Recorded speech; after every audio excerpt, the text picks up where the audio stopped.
नमस्ते, मैं Pradeep Kumar Sharma maths class में आपका स्वागत करता हूँ। कल हमने अपनी राजस्थान बोर्ड की 17वीं प्रश्नावली में माध्य की चर्चा की थी। आज हम बहुलक की चर्चा करेंगे, इसलिए इसमें जो ट्रिक्स दे रखी हैं जो मैं बता रहा हूँ उसको बड़े ध्यान से आप देखेंगे। 3 प्रकार से क्वेश्चन पूछा जा सकता है, लेकिन बोर्ड में जो क्वेश्चन आएगा उसके लिए मैं इम्पोर्टेंट आपको बता दूंगा, उसी पर आप विशेष ध्यान रखकर उसको समझें और इस क्वेश्चन को भी अपने को अच्छे ढंग से रिप्रेजेंट करना है बोर्ड की कॉपी में, ताकि हमें पूरे नंबर मिले। तो आप अब मेरे साथ जुड़िए कॉपी से, ताकि मैं आपको बताऊँ। आज हम दूसरा टॉपिक लेंगे बहुलक।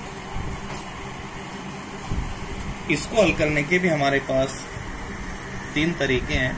आपके प्रश्न 3 प्रकार से दिए हुए होते हैं, तो उनमें पहला नियम मैं बता रहा हूं। यदि केवल x यानी राशियां दी गई हों तो आप बहुलक कैसे ज्ञात करेंगे। देखो, इसका एकदम इजी नियम है।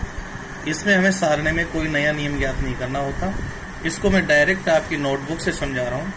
तो आप इधर देखिए,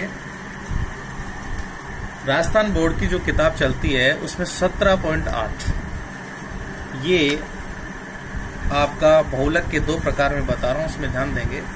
पहला मैंने नियम बताया कि इसमें लिखा है कि बहुलक ज्ञात कीजिए। अगर केवल हमें राशियां दे रखी हैं तो ध्यान से देखना, पहला क्वेश्चन है। इसमें 3 क्वेश्चन दिए हुए हैं, तो आप देखना इसमें केवल राशियां दी हुई हैं। देखिए, आप जहां मेरा पेन चल रहा है आपको पता चल रहा है कि केवल इसमें राशियां दी गई हैं। तो आपके प्रश्न में यदि केवल राशियां हो और आपको बहुलक निकालना हो तो आप कैसे निकालें। तो सबसे पहले आप ध्यान से उन राशियों को देखें, संख्याओं को देखें। तो देखिए, ये संख्याएं दिखाई दे रही हैं। इनमें जो संख्या ज्यादा बार आएगी, यानी जो संख्या ज्यादा बार रिपीट होगी, उसी को हम बहुलक बताएंगे। तो देखिए, इसमें 5 जो अंक है वो 1, 2, 3, 4 बार दिया है, अतः इसका बहुलक कितना हो जाएगा, 5। बड़ा आसान तरीका है, केवल अक्स दिया है। ऐसे दूसरा देखिए आप, सेकंड क्वेश्चन में देखो, ये राशियां दी हुई हैं। इनमें जो सबसे ज्यादा बार संख्या दे रखी है वो देखिए आप कौन सी है। 2 बार दिया हुआ है, 4 को केवल 1 बार दिया है, 7, 8 को 1 बार दिया है, लेकिन यहाँ देखिए आप 1, 2, 3, 6 जो है वो ज्यादा बार है। तो बताइए इसका बहुलक क्या होगा, 6। ऐसे ही देखो, केवल राशियां तीसरे क्वेश्चन में दिया हुआ है, 2.5, 2.5 ऐसे दिया हुआ है इसमें। तो सबसे ज्यादा बार इसमें 2.5 है, तो इस क्वेश्चन का जो बहुलक होगा वो 2.5 होगा। तो ये इसका पहला नियम हो गया। अब मैं दूसरा नियम बताने जा रहा हूं। दूसरे नियम में वही जो माध्य में बताया था कि यदि हमारे पास प्रश्न के अंदर x तथा f दोनों हो, यानी आपके पास राशियां और बहुलक दोनों होते हैं, तो हम उसका बहुलक कैसे ज्ञात करें। ये भी बड़ा आसान है, डायरेक्ट नोटबुक से मैं समझा देता हूं। तो इधर देखना, इसका दूसरा क्वेश्चन है। तो सारणी में हमेशा जो होता है वो पहला मान x का और दूसरा मान f का होता है, चाहे वो शब्दों में दिया हुआ हो।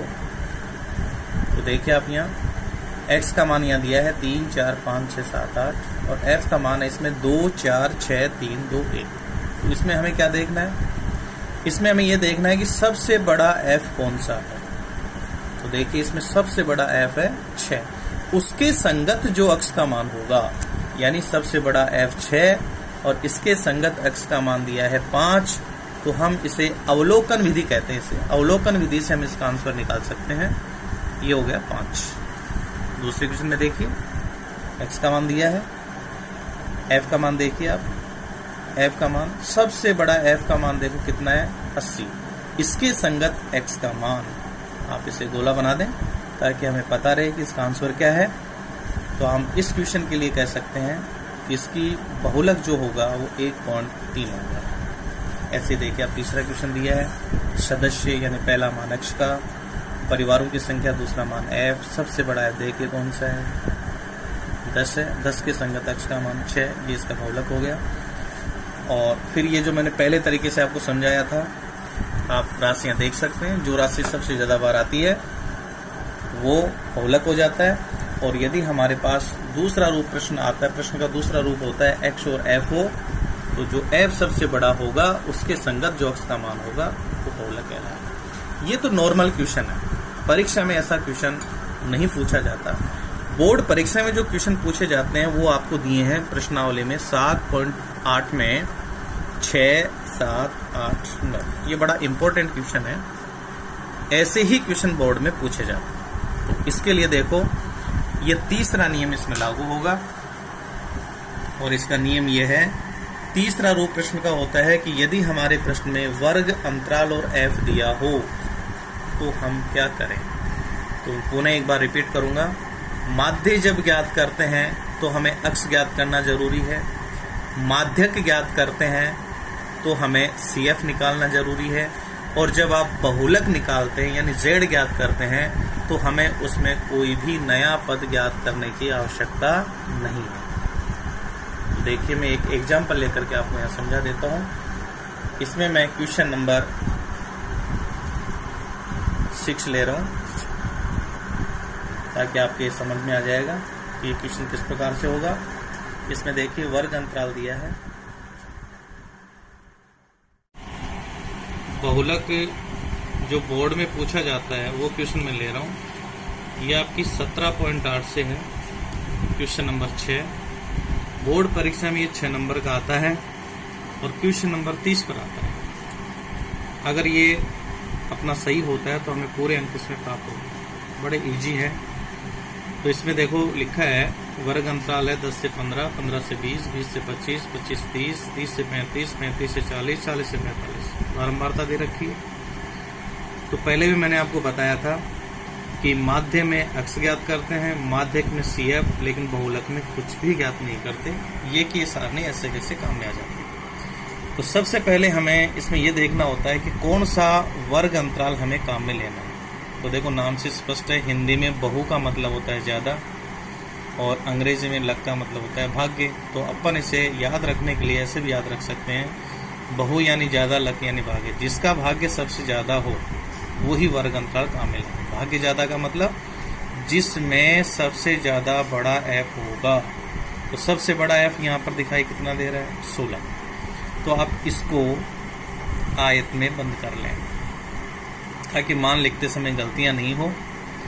अब इसमें अपन सूत्र में आने वाले जो मान हैं उनको अपन पुट करेंगे। तो उनको कैसे देखा जाता है उसके लिए मैं बता देता हूँ कि जो बहुलक वर्ग आपने बंद किया है उसकी जो निम्न सीमा है वो स्मॉल l के बराबर होती है, और जो आपने f को बंद किया है वो मान बीच में रहेगा।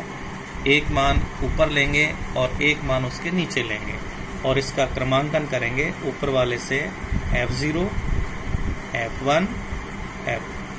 पुनः ध्यान दें, वर्ग अंतराल कैसे निकाला जाता है, सबसे बड़ा f। देखिए, सबसे बड़ा f इसमें 16 है, उसको हम आयत में बंद कर लेंगे। ये बहुलक वर्ग हो गया। बहुलक वर्ग की निम्न सीमा 20 जो L से रिप्रेजेंट होगी, और जो आपने आयत में बंद किया है उससे एक मान ऊपर लेंगे, एक मान नीचे लेंगे और काउंटिंग शुरू करेंगे f0, f1, f2। और फिर हमें फॉर्मूला बहुलक का याद होना चाहिए। इसे z को z से रिप्रेजेंट करते हैं। z बराबर होता है L प्लस की स्थिति में बटा होगा f1 माइनस f0 बटे 2f1 minus f0 minus f2 into आई अंतराल होता है, यहाँ पर h भी लिखा जा सकता है। अब आप सारणी से देख करके मान लिखेंगे L। तो ऊपर देखिए, L का मान यहाँ है 20 प्लस फिर बटा f1, तो यहाँ देखिए f1 का मान 16 माइनस f0 का मान 7, फिर नीचे होगा 2 गुना f1 का मान 16 2 से गुना होगा माइनस f0 7 माइनस f2 का मान यहाँ पर है 12। और इंटरवल यानी अंतराल इसका आ गया 20 से 25 में 5। फिर आप इसे स्टेप बाय स्टेप हल करेंगे, सिद्ध में लिखेंगे 20 प्लस फिर बटा 16 में से 7 गए तो 9। पहले गुणा हल होता है, ऐसे नहीं कि आगे के पदों को पहले हल करें, पहले गुणा होगा यानी 16 को 2 से गुणा करो 32। दोनों संख्या माइनस की है इसलिए माइनस का चिन्ह लगा दो, दोनों को ऐड कर दो 12 और 7 19, तो माइनस के 19 हो गए इंटू 5। अगर कोई संख्या यहाँ सरल करने पर करती है तो हम सीधे भी काट सकते हैं, फिर अपन गुणा कर देंगे इससे, तो 20 प्लस 5 जो होगा वो ऊपर गुणा होगा तो 9 पंजे 45 और नीचे 32 में से 19 जाएंगे तो ये बचेंगे 13 इंटू 5, यानी 5 इससे गुणा हो चुका है। अब आप एलसीएम के द्वारा भी हल कर सकते हैं, नहीं इसका सीधा तरीका एक ही है कि हम 45 में रफ काम करके देख सकते हैं, 13 का फल दे देंगे तो 13 3 40, तो ये बचेंगे 6, पॉइंट लगा देते हैं, 0 उतर जाएगा, 13 चौक 52, शेष फल बचेगा 8, फिर 0 हो जाएगा और 13 छिका 78, यानी शेष फल बचेगा 2। चाहे तो और भी ले सकते हैं लेकिन दशमलव के बाद में 2 अंक आते ही हम छोड़ देते हैं। तो अब अपन लिखेंगे इसे 20 प्लस 3.4। अब 20 में दशमलव ऐसे जुड़ता नहीं है इसलिए अपन इसको लिखेंगे 20.00 प्लस 3.46। अब आप इसको ऐड कर सकते हो तो ये हो जाएगा 23.4। इस प्रकार आप बहुलक निकाल सकते हैं। तो बड़े ध्यान से आप इसमें देखें समझें, 6 नंबर अपने को मिल सकते हैं। तो आप इस वीडियो को लाइक भी करें और सब्सक्राइब भी करें ताकि जो भी वीडियो मैं डालूं सबसे पहले आपके पास पहुंचे। धन्यवाद।